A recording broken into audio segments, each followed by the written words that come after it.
Hello नमस्कार मेरे हमारे चैनल में आपका स्वागत। हम आपको बहुत ही महत्वपूर्ण जानकारी देने वाले हैं अतिथि शिक्षकों की नियुक्ति को लेकर, स्कोर कार्ड को लेकर और जो ऑफलाइन नियुक्ति होने वाली उसको लेकर बहुत ही महत्वपूर्ण खबर है।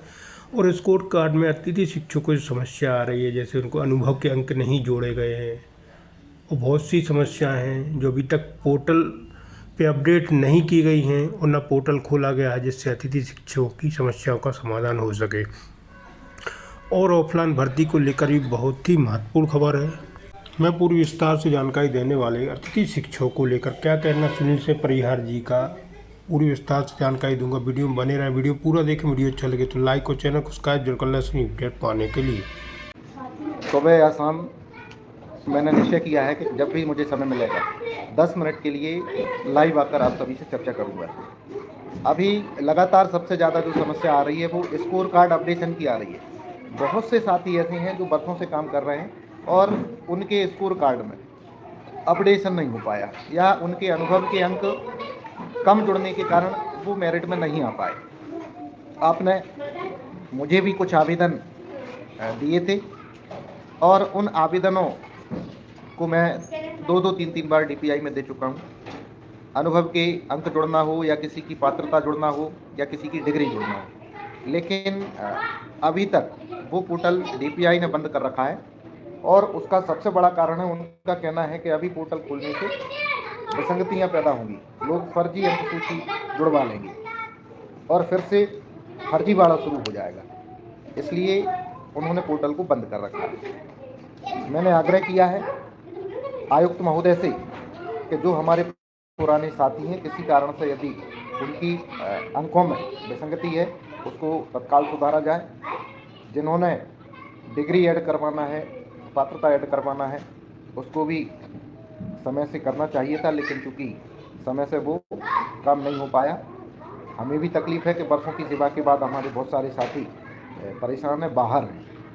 अभी तीसरी काउंसलिंग भी DPI ऑफलाइन ही करना चाहती थी। बहुत सारे लोगों की मांग है कि आप जो काउंसलिंग हो वो ऑफलाइन हो, और मैं समझता हूं कि 1-2 दिन में सबसे पहले तो जो रिक्त पद हैं, वास्तव में जो रिक्त पद हैं वो पोर्टल पर अपडेट हों, उसके बाद ऑफलाइन काउंसलिंग हो। और ऑफलाइन काउंसलिंग करने से जो पुराने साथी हैं वो पैनल में हैं, कहीं ना कहीं उनको मुझे भी लगता है कि लाभ मिलेगा।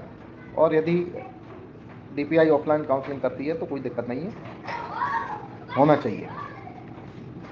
अभी रायसेन में हमारी जो टीम है उसने पूर्व मुख्यमंत्री माननीय शिवराज सिंह चौहान जी से मिलकर अतिथि शिक्षकों का भविष्य सुरक्षित करने का आग्रह किया। मैं रायसेन की पूरी टीम को हृदय से धन्यवाद देता हूँ, साधुवाद देता हूँ। कल हमारे आगर जिला अध्यक्ष राजेंद्र सिंह सिसोदिया जी और उनकी टीम ने, बहन अर्चना नागर जी ने माननीय स्कूल शिक्षा मंत्री जी से मुलाकात करके अतिथि शिक्षकों के हित में बात की। और माननीय मंत्री जी ने कहा है कि आपकी नीति अनुभव के आधार पर बन चुकी है और जल्द ही अतिथि शिक्षकों को उसका लाभ मिलेगा। जल्द ही अतिथि शिक्षक जो बरसों से कार्यरत हैं, किसी कारण से बाहर हैं, उनको भी सेवा में आने का अवसर मिलेगा। और मैं भी समझता हूं कि निश्चित रूप से जो 15-16 साल से जो अतिथि शिक्षक काम कर रहे हैं उनको कहीं ना कहीं सेवा में आने का अवसर मिलना चाहिए।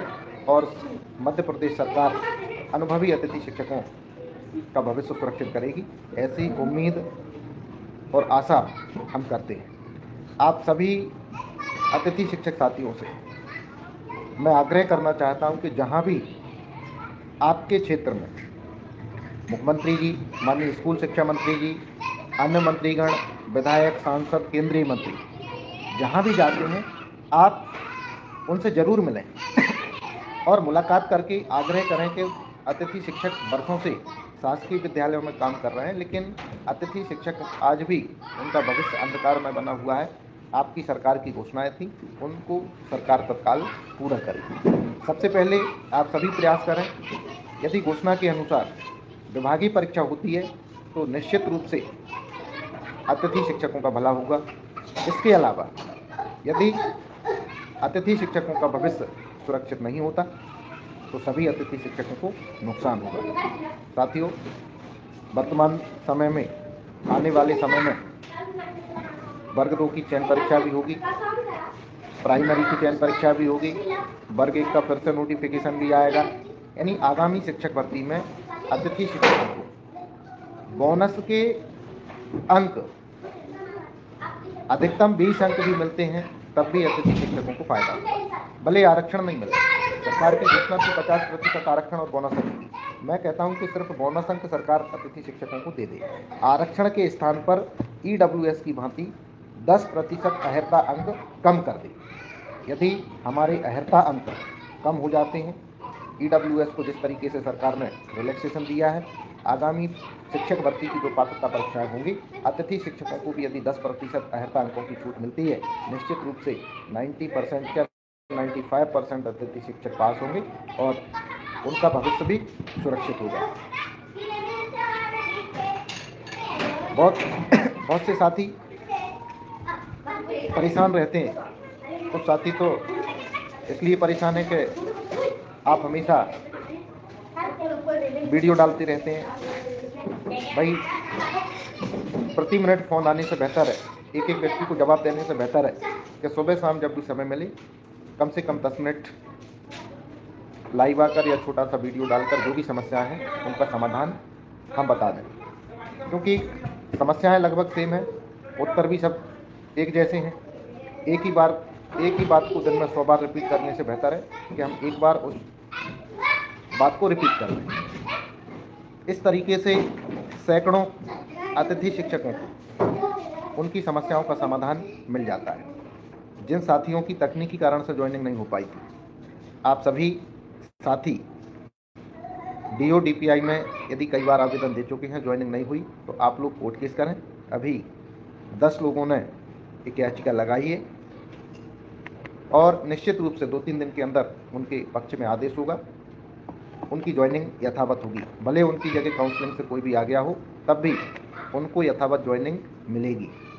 चौथी काउंसलिंग होगी कि नहीं होगी, ये भी सवाल है, लेकिन आज भी बहुत सारे पद रिक्त हैं। उन पदों को सबसे पहले पोर्टल पर डीपीआई प्रदर्शित करे। उसके बाद ऑफलाइन जो काउंसलिंग है, ऑफलाइन काउंसलिंग करके भी समाधान किया जा सकता है। तकनीकी समस्याओं का समाधान आज दिनांक तक नहीं हुआ, फिर भी आपने यदि पद प्रदर्शित हो रहे थे तो उनकी जगह नए लोगों को ज्वाइनिंग दे दी। इस तरीके से जो वर्षों से अतिथि शिक्षक कार्य कर रहे थे उनका अहित हो गया। ज्वाइनिंग में कोई दिक्कत नहीं थी, आप उनके पदों को होल्ड कर सकते थे। नए व्यक्ति को ज्वाइनिंग देने से पुराने व्यक्ति का भविष्य अंधकारमय है, क्योंकि नई काउंसलिंग में उनका नंबर आएगा कि नहीं आएगा ये कहना बहुत मुश्किल है।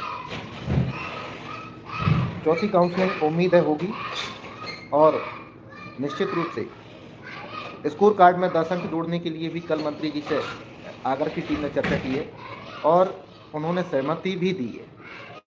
लेकिन अब तो 95% काम हो चुका है, बहुत सारे नए लोगों की भी ज्वाइनिंग हो गई, लेकिन फिर भी हम प्रयास कर रहे हैं कि स्कोर कार्ड में 10 अंक प्रति वर्ष ही जुड़ें, और 10 अंक प्रति वर्ष जुड़ेंगे तो अभी नहीं तो आगामी सत्र में अतिथि शिक्षकों को लाभ मिलेगा।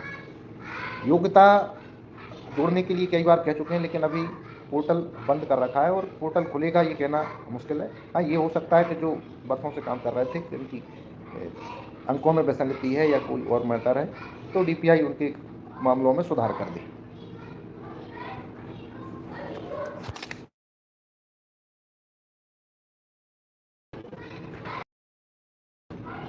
अतिशेष शिक्षक ने ज्वाइनिंग ले ली तो फिर आपको काउंसलिंग करना पड़ेगा, दूसरे स्कूल में जाना पड़ेगा।